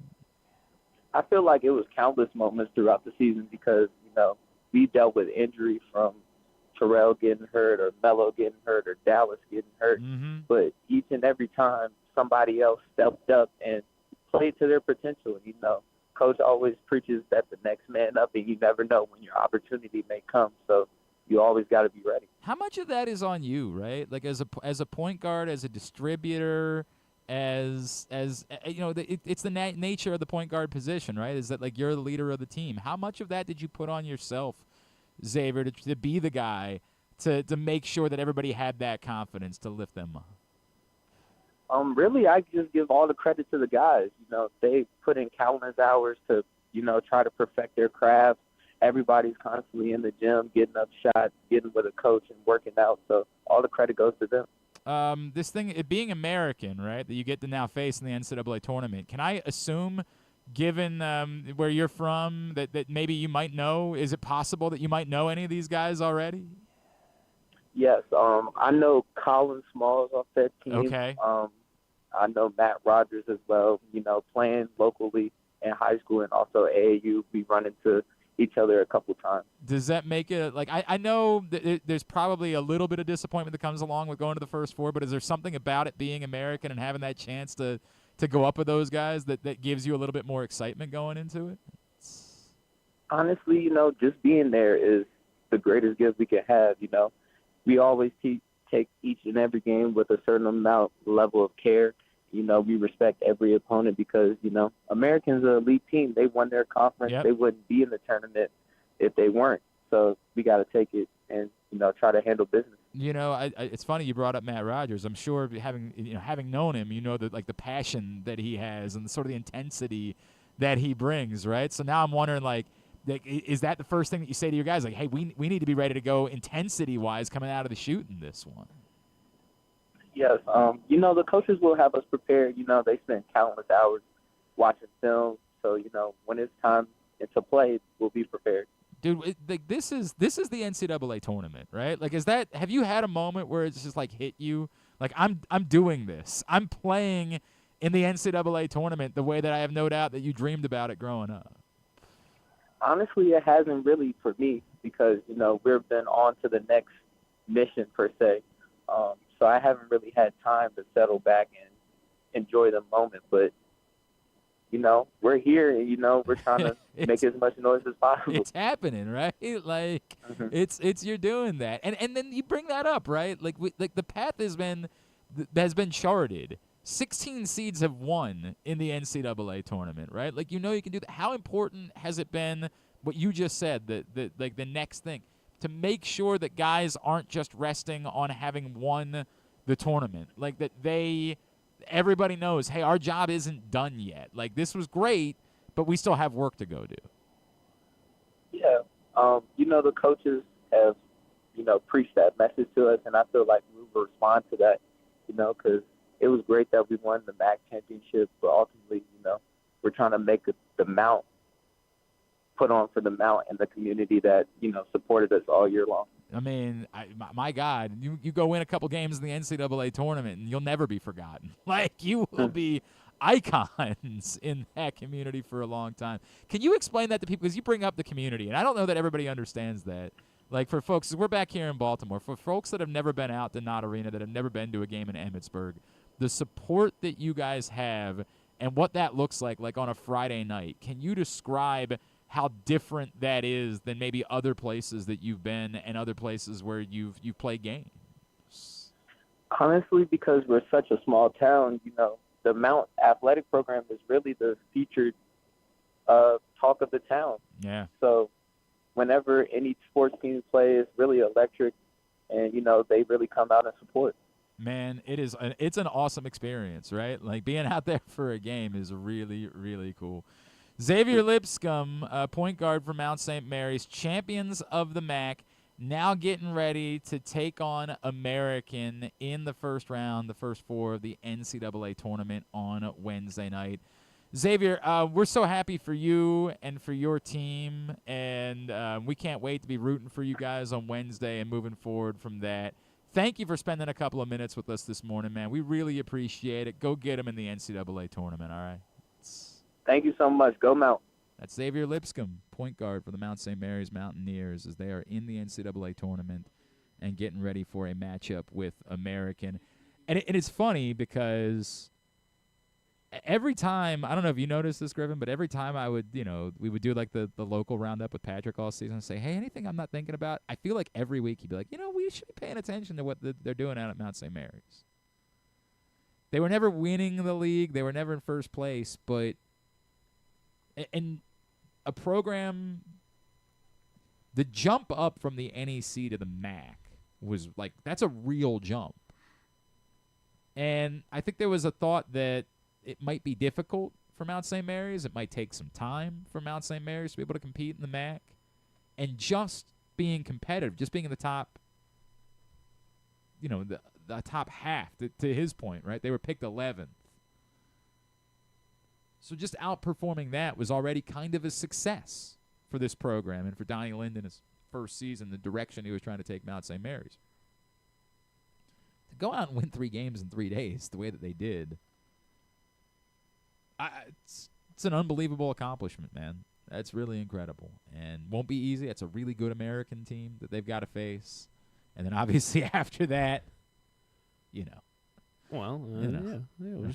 Just got to copy, what UMBC did. It's 100%. It's pretty simple, actually. Yeah, very simple. And look, man, they won by 20. I will be the biggest Mount St. Mary. As much as I'm going to be rooting for them against American, they beat American. The country becomes Mount St. Mary's fans. The entire world, globally, becomes Mount St. Mary's fans, as they would then get ready to face Duke in the round of 64. So let's go, boys. Let's go get it done.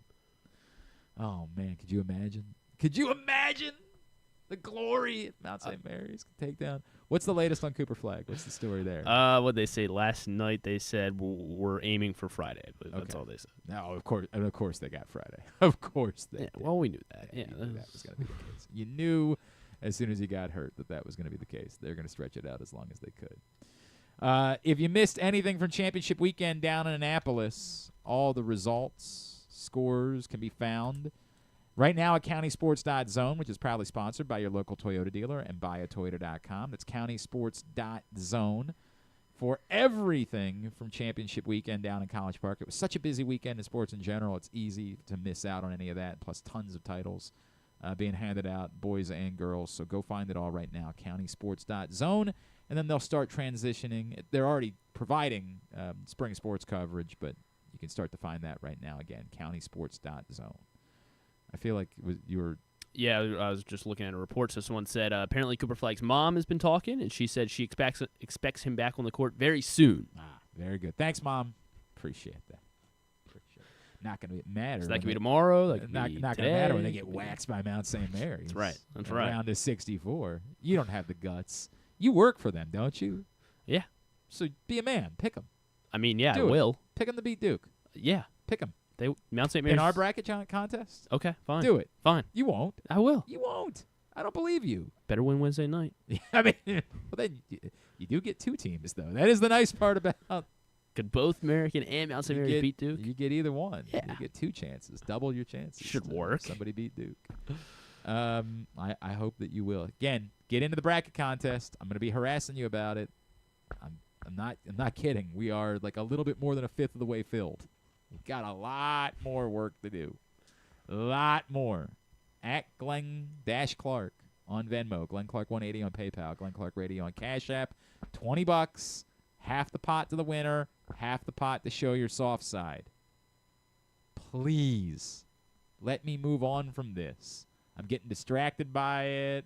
I'm losing my train of thought. Just let me move on. Fill the freaking bracket contest.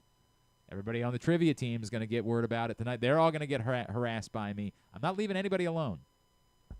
I made them do the bowl pick'em too, so now they're going to be really mad at me that I'm making them do it again. Yeah, that's the way it goes. Why? Because you're making them do fun things? Yeah, and for charity. For charity. Let's go. Step up. Tell them just, I don't know, maybe start following sports then if they're don't. mad about losing. Or don't. Does it matter? Does it matter? I guess not. Is there anything else from this weekend that I didn't cover? There's been a lot going on. Maryland lacrosse keeps rolling along. They went down to Virginia, got a win. We had a great weekend out at Stevenson for the first ever Callum Robinson Mustang Classic. The struggles continue for Loyola lacrosse. Navy Hopkins was good. And Hopkins ends up pulling away. Towson got a win, yeah. That was a thriller, right? Needed that one. Yeah. Overtime against Delaware. Mikey Weissauer. Yeah. The game. Or Weissauer. Yeah. It's so funny. I was to understand that it was Weissauer. When Spiro says it, it's more like Weissauer. Right. Okay. So I don't know if that's just the way that Spiro says it, or if that's like everybody at Spalding was wrong. I don't know. No idea. But yeah, a game winner in overtime as Towson beat Delaware. Is there anything else? What else happened this weekend? We did talk about the Maryland women get a 4 seed, so they get to be at home. So if you got no plans on Saturday, they'll be hosting Norfolk State, and then presumably at home again on Monday night. After that, I feel like that's it. I feel like that covers. T. Higgins and Jamar Chase got paid. Jamar Chase at the same time. Derek Stingley broke off today. Yeah, Derek Stingley this morning got his extension. So Marlon tweeted once Kyle Hamilton gets $40 million a year, he's gonna have to cover his man and my man, and that's what that's how that's gonna work. I mean, I get it. Like, I understand. What else? I feel like there's something else. Sean Burke is going to be the White Sox opening I did day see starter. that former Terp, Sean Burke, getting started on opening day, which good for him. Yeah, it's one of those like backhanded compliments. Is it? You're the opening day starter. Yay for the White Sox. I mean, the Orioles made it official that Zach Eflin will start on opening day, which of course, when Grayson Rodriguez got hurt, there was no other choice. Could have been Sagano, I guess. You know. Sure. Could have just started Sagano. What else? There was anything. There was no actual quarterback movement over the weekend. Oh, Cooper Rush. What are you talking about? Yeah. Right, thank you. But like the big one. It seems like we're still like Aaron Rodgers is holding everyone hostage. What was the report that he like doesn't want to go to Pittsburgh? He just wants to go to Minnesota. Is that a real report? I don't know. I feel like that was. I don't think anything. I don't think I don't know. He's a psychopath. Aaron Rodgers. Well, yeah. Aaron Rodgers Rodgers says, "Don't believe anything anyone ever says about me." So. Or about anything. Just wait. Just wait. I'll just wait until he goes on McAfee and says what he's going to. If I'm Aaron Rodgers, I get why I'd want to be in Minnesota, right? They have Justin. Like, look at what Sam Darnold just did in Minnesota. By all means, I get why you'd want to be in Minnesota. I completely understand it. At the same time, it doesn't really make sense. Like the Minnesota argument would be, well, because McCarthy got hurt last year, we're not sure we want to just run him out there this year. Like what are you waiting for? You've got to get your answer. Do you have a quarterback or do you need a quarterback? I don't know that Aaron Rodgers is even as good as Sam Darnold at this point, and I don't think anything of Sam Darnold. But the argument would be this buys us an in-between. They need J.J. McCarthy needs to be their quarterback. They need to let J.J. McCarthy be their quarterback and get an answer on that already. Yeah, but they also need to let Aaron Rodgers finish the Brett Favre arc. Right, I know. Everybody's making a big deal about that. Losing the NFC Championship, right. you know. Yeah, the whole thing. Although Brett Favre had more success in New York than Aaron Rodgers did. Did he? But I mean, it was still almost yes. nothing. What did they make? I guess they made the playoffs. Yeah, I can't even remember. They did. How many, it was 1 year or 2 years that Favre was in? I think it was 2 years, right? Really? So it's literally exactly. Let me double check on that. Memory starts to get foggy. So what you're it's saying? very funny. What you're saying is that stay away from your phones if you know. No, it was just 1 year for Brett Favre, and technically Aaron Rodgers only played 1 year. I mean, yeah, I guess so. Yeah. So there is that. 2008. I thought they made the playoffs, but let me. Poor check. Jordan Love. I guess he's going to turn into a crazy dude at some point. This is the way it goes, man. The Jets did not make the playoffs. I take it. But why did I think they were better than they were? They went 9-7. That's what it was. They did go 9-7, but they did not make the playoffs. Yeah. All right. So it's the Brett. It's the whole fulfilling the prophecy. He'll go to Minnesota. We know. I get it. I'm glad it's picking up more steam now. If it's not Aaron Rodgers, what are you doing in Pittsburgh? I think Florio was beating the Joe Flacco drum. Why did you just trade for DK Metcalf to not have a quarterback? So you could dangle it in front of Aaron Rodgers. Look what we got. I get that. Like the hope DK is and George Pickens. Our buddy Kyle Stackpole's right, and like all the teams decide they don't want quarterbacks, and now it just works out that it falls that way to the Steelers. I don't believe it. In that, like, in a world where everyone is just so stupid that, like, maybe, okay, I get it, but there's no way. I don't believe it. Yeah, I don't believe that these teams will continuously be that stupid to just go into seasons without quarterbacks. Maybe they'll just draft Will Howard in, like, the 5th round and it's just so insane. Just roll him out there. Like what the I've said they Jags should did that with Gardner Minshew the year they drafted just him. take Jackson Dart. Just take him at 21. I don't care that he's not the 21st best player. Well, that's what I mean. I don't even know if Dart's going to be available. Oh, no. I think he'll be available at 21. But I don't know that he'll be available in the second round. Like, take Jackson Dart at 21 and just get on with it. Just say, maybe this guy's going to end up being Kenny Pickett Redux. But find that out. Keep shooting until you have a quarterback. The Broncos could never draft a quarterback. We're incapable of drafting. They ended up with Brock Osweiler and Tim Tebow and crap and crap and crap. And I get it. Like, the Peyton Manning thing sort of worked for them. He was good for a little bit, and they won a Super Bowl. 2 different times. Like, he was good, then they won a Super Bowl. So, like, I don't – it's a weird measurement for how it worked out for them. It worked out. He was really good, and then they won a Super Bowl despite the fact that he wasn't any good anymore. I don't know how to explain it. But to just keep trying with, like, somebody else's garbage and think that at some point it's going to work, it's not going to work. Draft your quarterback. Oh, but the Broncos are terrible at drafting quarterbacks. Keep drafting them. You're saying this. They are trying to do it with – they're trying to do it with their own garbage. They got Mason Rudolph back. And the Steelers. So they do have their guy, Mason Rudolph. The Broncos finally found their guy. And I don't know that Bo Nix is going to win a Super Bowl, but he looks like a quarterback. Like, he looks capable. And it gives them a chance. if he keeps getting better and they keep surrounding him with talent. And I don't know that it'll work out. But I know what won't work out is continuing to throw trash. It'll never work. God, I have no idea what they're doing. All right. So are we good? Can we get a tidbit? Yeah. Tidbit brought to you today by the print issue of Press Box. You heard the First Lady and Terry Hasseltine talking about how David Rubenstein is involved with the Preakness Festival. He's on the cover of this print issue of Press Box, sat down with Stan and I for a lengthy conversation. Go find that right now at your neighborhood Royal Farms for free, or you can read it all at PressBoxOnline.com. Let's go with so I like this one. Someone pointed out. So the 2020 NEC was apparently the 2020 NEC a powerhouse. 4 teams from the 2020 NEC are in the NCAA tournament this year. I don't even know. I mean, obviously Mount St. Mary's. But Mount St. Mary's one of them. them. I don't know who won the NEC this year. It was St. Francis? It was St. Francis, PA, yeah. Okay. Who else has left the NEC that's made the NCAA tournament? Who else has left? Bryant. Yep. Bryant is in the NCAA tournament. And, oh, God, I'm trying to think of what league it would have provided. It's not the CAA. It's not the Patriot League. Who else is in the...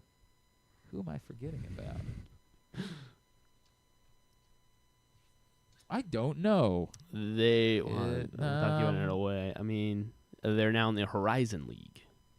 Oh, you expect me to know who's in the Horizon League? Yeah, I expect you to know who's in the Horizon League. Who the hell is in the Horizon League that would have been in the NEC? A lot of great teams. Yeah. Could have, any of them really could have won it this year. Even Green Bay had a chance. It's not Green Bay, I'll give you that. Right, I do know that it's not Green Bay. Robert Morris? Bobby Moe, yep. Robert Morris was in the NEC. And now, you know what's really funny about that? I knew they were in the NCAA tournament, but I didn't know which league they had. So gun to your head, someone said, what conference is Robert Morris in? I probably would have guessed the NEC, but then I knew that St. Francis had won the NEC. So, all right. Rick Pitino becomes the first coach in NCAA history to win. You missed. How did I miss that? Not a good omen for this Not week. at all. For this week for you, yeah, you're gonna be missing a lot of shots. Why is the one shining moment montage not up? Well, because we were talking to other people that we wanted to see. I do like them, but I like the one shining moment montage more. Rick Pitino becomes the first coach in NCAA history to win the conference tournament. His conference tournament with 5 different schools. Yeah, sure. And they are Kentucky, Louisville, Iona, St. John's, and I know that that old first one, which isn't. It's not UMass. It's Providence. Nope, not Providence. Rhode Island. Nope. What is it? You're right around there. I know it's right up there, isn't it? Yeah. Keep going. Oh God, why am I blanking? Definitely New England. I know it is. Almost. Yeah, I can see it. It's right. Shut up. It's right on the tip of your. It's see. Oh my God! It's BU. Yep, BU, Boston Yeah, University. all right, there you BU. go. He says All with right. total confidence, yes, Yeah. correct. It is Boston. Yeah. Well done. Jesus. I wanted to do. I guess I didn't finish that one. I had I knew a he good one. coached at Providence. He didn't didn't win a tournament with Providence. No, I guess not. Yeah. Okay. All right, I guess you weren't going to be able to get this one ever anyway. I was going to say the St. Francis, the Red Flash, at 16 and 17, they become the 28th team at under 500 to make the NCAA tournament. Stop it. Over the 27 others. Nice try. Nice try. 3 teams punched their ticket for the first time this year. 3 teams punched their ticket for the first time this year. And I saw a graphic about this at some point. UC San Diego? Well, yes, I guess UC San Diego. I guess I put this together Saturday night before that. Way to go. But yeah, so 4. Way to go. Who else? Bryant, first time? No, Bryant's been before. Who else is first time? It's not Mount St. Mary's. It's not American. Boy, who else is first time?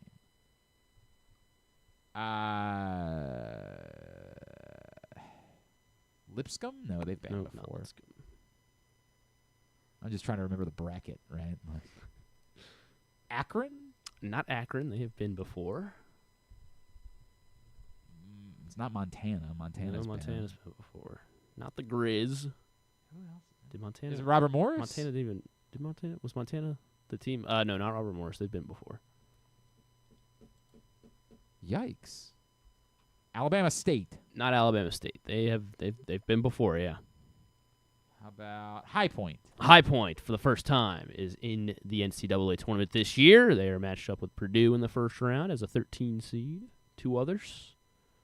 First-time dancers. It's obviously not Norfolk State. They've won. Montana did win the Big Sky. You're right. I saw Kevin Van Valkenburg sending out Montana stuff. Is he a Montana guy? Yeah, you didn't know that? He's a big Montana. How am I supposed to know him? Played football in Montana. Oh, really? Yeah. Norfolk, not them. Edwardsville? SIU Edwardsville, Okay. dancing for the first time out of the Ohio Valley. What was that? I don't know what that That was weird. It was that abrasive. That was in our ears? Yeah, it was. What could that have Was it Wofford?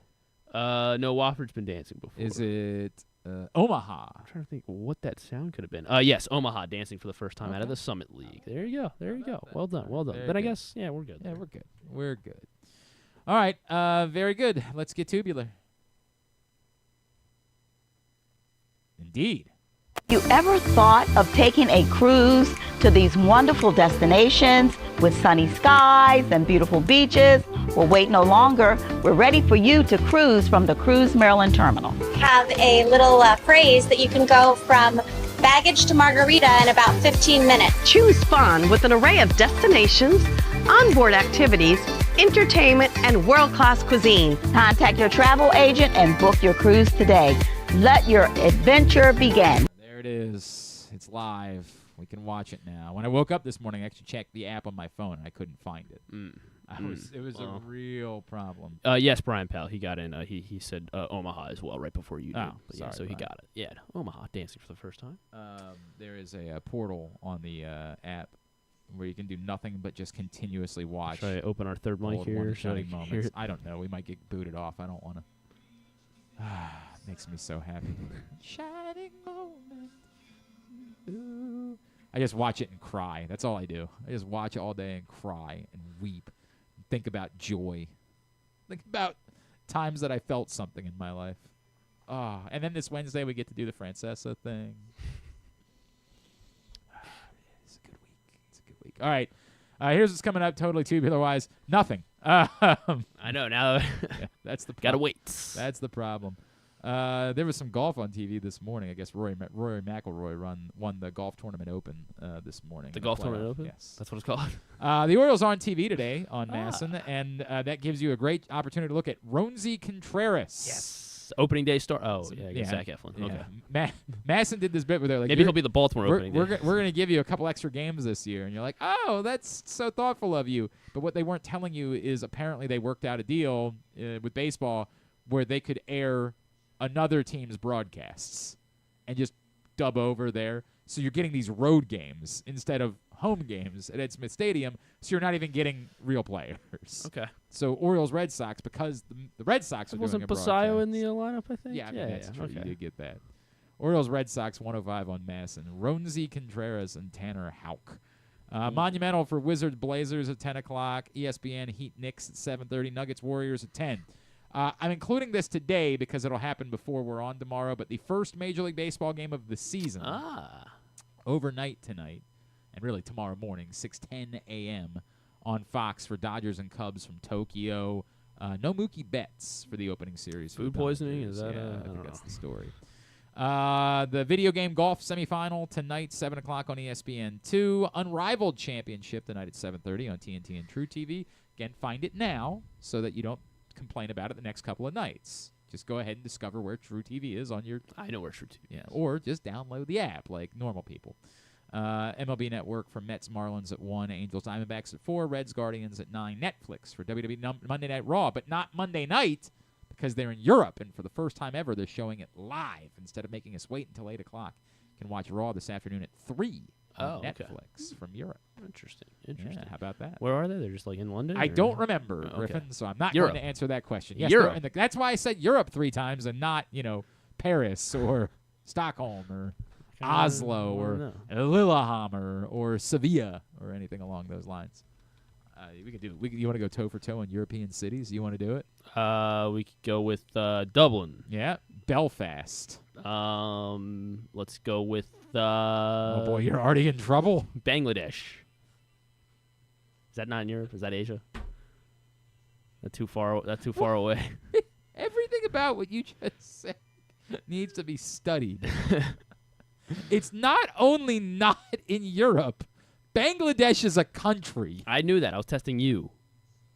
Just obviously. Just say it. Say it. I mean, I can think of more. No, you already lost. You said Bangladesh. Tel Aviv. No, you're lost. You're out. Say the words. No, I wasn't ready. Say I wasn't the ready. words. I didn't know what we were doing. I You thought just we were needed. naming You needed to name a European city, and you said Bangladesh. Manchester. Get out. You lost. Good day, sir. You lose. I'm not ready to bow out. Good day, sir. You said Wrexham. Bangladesh. There is no coming back from that. There is no. Oh, yeah. Get in here. Get in here. You let him be king of the. If he wants to compete, we can compete. But did you hear what just happened? Are you aware of what just occurred here? Bangladesh is not in Europe. Not only it's not. It's not Well, just that it's not in Europe. It's not in Europe, and it isn't a city.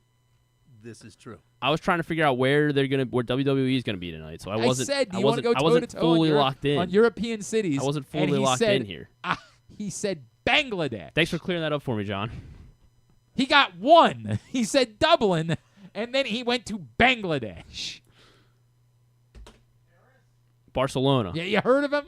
Madrid. Barcelona. No. We're not playing the game again. It's So- over. so I win. You lost. Say it. Say the words. You got Madrid. Yeah. Say the words. There's other Say cities. it. There's other cities out there. Say it. That are, Say the words. Sparta. Say the words. Rome. Say them. Milan. Say the words. No, I'm not saying them. Say them. No, I wasn't. Now. I wasn't ready. That's not how the game works. I wanted to figure out where. You don't get to study. I wanted also, to figure out. You know, Sparta's not a place anymore, right? They're in Brussels. Just say it. They're in Brussels Just move tonight. on with it. They're in Brussels tonight. I'm the. You're annoying, is what you are. I'm the. I don't care what you are. Say it. Say it. What? This is how the game goes. When you lose with dignity. I wasn't ready. I wasn't Say ready it. for the game to No, start. it's nonsense. You were locked in. I wasn't. I was locked in. Yeah. How was I locked in? Because you were like, let's do this. Because I didn't we were agree talking to it. about. I didn't agree to it yet. It doesn't matter. You did. You said Dublin. You were playing. You lost. You were just like, give me a Say city, and I was say like, the oh, Dublin. words. Say the words. No. I asked the question. Do you want to go toe for toe in European cities? You gave it or the affirmative. You said Dublin. You lose. I wasn't. Say the words. I'm ready. I'm ready now. Say the words. Now I'm ready. You don't. And you get probably still win. No. That's say the the thing. words. Say the words. Just say it. Just do it. I don't want Just to. do it. I don't want to. Just do it. There's times when we got to end the show. Say the words. Do we have to end the show? Yes. You can say, some people would say religiously, yes. All right, here we go. Glenn's the king of Europe, I guess. King of European cities, specifically. Thank you. What a victory shining that is. Moment. So much good going on in Europe. Anything else? There is stuff. Because I was trying. It took me so long to find out where Raw is tonight. No one actually Brussels. cared. Well, it's in Brussels. No one cared. Which is in Belgium. Thank you. Not in Bangladesh, believe it or not. It's the 2025 iHeartRadio Music Awards tonight, hosted by LL Cool J. What? He used to actually host the Grammys every year, so I don't know if that's the reason why he got the job. Great performances I love tonight. LL Cool. I'm obsessed with LL Cool J. But I headlined by Billy Idol. Ah, yes. Joel McHale. All of the hip. And Sexy Red, of course. Sure. Everyone's favorites. Get it, Sexy. The Bachelor episode. WWE star Sexy Red, by the way. She's all over. She was on NXT a couple of times. Really? Yeah. That is weird. Why she's not on Brussels? I was like, I wish I liked her music. No, she had a really weird song with Bruno Mars the other day. So all right, good for her. That wasn't necessarily for me, even though most Bruno Mars stuff is. Yeah, correct. The Bachelor. Well, you are white after all. That doesn't have anything to do with it. It does. It's everybody. Its Everybody's fans are Bruno Mars. very Bruno Mars is for white. everyone. Yeah. Jason Momoa and Rachel Ziegler are on Kimmel. Promoting the American music. What is it? The Billboard Music Awards? What The is iHeart. iHeart Radio Promoting music awards on Fox. Billboard, iHeart.